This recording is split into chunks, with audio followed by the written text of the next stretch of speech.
باللہ من الشیطان الرجیم بسم اللہ الرحمن الرحیم السلام علیکم ورحمۃ اللہ وبرکاتہ۔ آج اپنے ہماری دنیا ولاگس کے معزز دوستوں کو فتح قسطنطنیہ کے بارے میں بتاتے ہیں۔ یہ اس وقت کی بات ہے جب دنیا کے چند ایک طاقتور ترین حکومتوں میں سے ایک حکومت سلطنت روم تھی، جس کا دارالخلافہ یعنی بادشاہی وقت کی سکونت یہ شہر قسطنطنیہ تھا۔ قسطنطنیہ روم کا سب سے اہم ترین شہر تھا اور اس شہر کو اہل روم ناقابل تسخیر سمجھتے تھے، اور واقعی یہ بہت سے لوگوں نے اس شہر کے محاصرے کیے، لیکن ناکامی کا منہ دیکھنا پڑا۔ سب سے پہلے اپنے ہماری دنیا ولاگس کے معزز دوستوں کو اس شہر کو تسخیر کرنے کی مہمات کے بارے میں بتانا مناسب ہوگا۔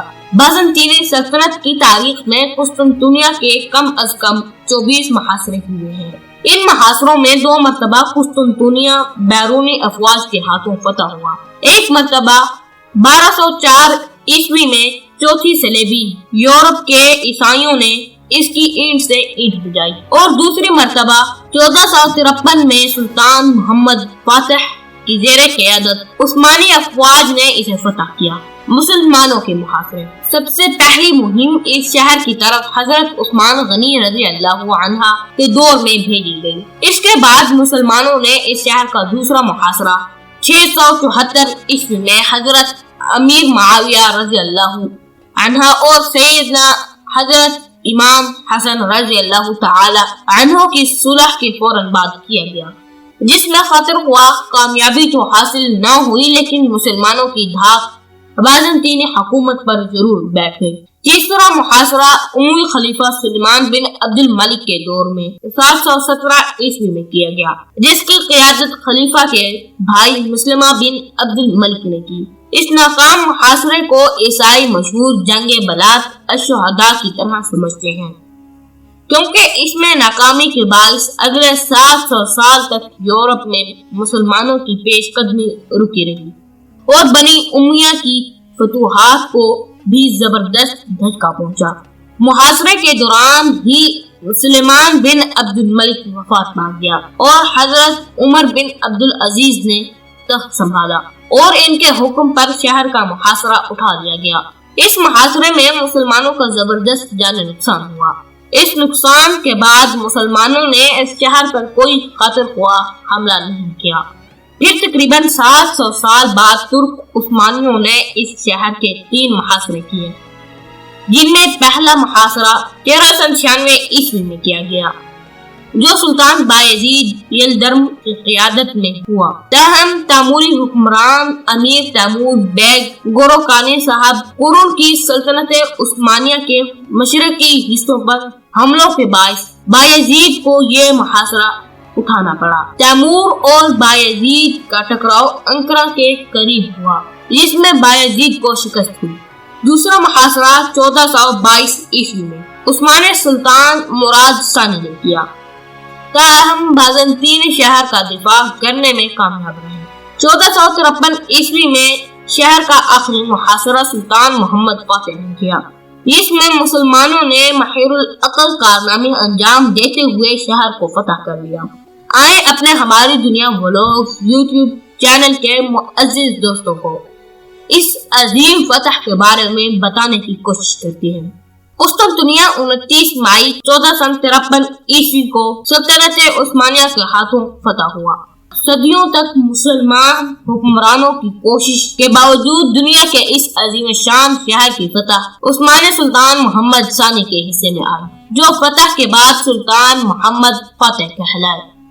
رسول کریم صلی اللہ علیہ وسلم کی تعریف والی بشارت بھی انہی کے حصے میں آئی۔ طلوع اسلام کے بعد قلیل عرصے میں ہی اسلامی سلطنت کی سرحدیں دور دراز ممالک تک پھیل گئی تھی، لیکن 8 صدیوں تک بازنطینی سلطنت کا مرکز مسلمانوں کے قبضے میں نہ آ سکا۔ اس شہر کی فتح ہر مسلمان جرنیل کا خواب تھی، اور اس کی بنیادی وجہ رسول کریم صلی اللہ علیہ وسلم کی اس کے فاتح کے بارے میں بشارت تھی۔ حدیث شریف میں فتح قسطنطنیہ کی خوشخبری کچھ یوں بیان کی گئی تھی، جس میں نبی رحمت صلی اللہ علیہ وسلم نے فرمایا کہ تم ضرور قسطنطنیہ فتح کرو گے۔ وہ فاتح بھی کیا باکمال ہوگا اور وہ فوج بھی کیا باکمال ہوگی۔ مسلمان جرنیلوں کی قسطنطنیہ پر اب تک کی جنگی مہمیں کامیاب نہ ہو سکی تھی، جس کی شروعات حضرت عثمان غنی رضی اللہ عنہ کے زمانے سے ہوئی تھی، اور ہر کوئی یہ جاننے کے لیے بےتاب تھا کہ آخر یہ سعادت کس کے حصے میں آئی ہے۔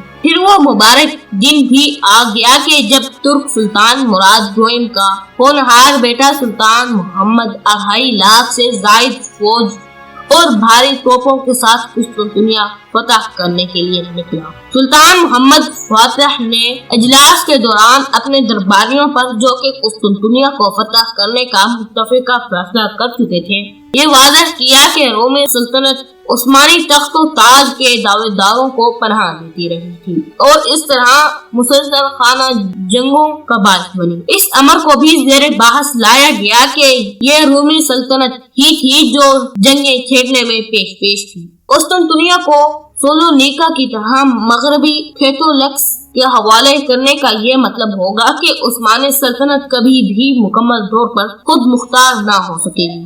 قسطنطنیہ کا محاصرہ 6 اپریل سے 29 مئی 1453 عیسوی تک کل 54 دن جاری رہا۔ رومی شہنشاہ فیلیولوگس ایکس آئی کی مدد کے لیے ہنگری کی تیاریوں اور وینس کی تحریہ کی روانگی کی خبریں آ چکی تھیں۔ سلطان محمد فاتح نے حملے کا حکم دیا۔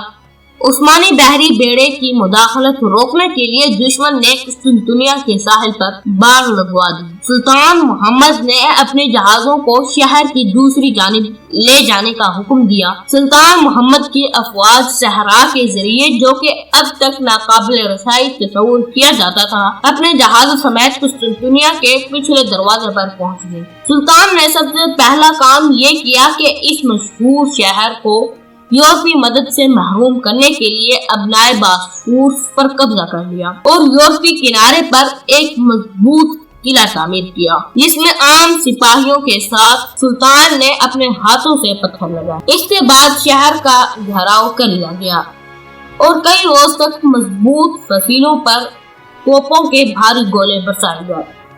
بالآخر صدیوں سے قائم فصیلیں اسلامی لشکر کے سامنے ڈھیر ہو گئیں اور 29 مئی 1453 عیسوی بروز جمعہ الوداع سلطان اپنی فوج کے ساتھ فاتحانہ شام سے شہر میں داخل ہوا اور یوں قسطنطنیہ فتح ہو گیا۔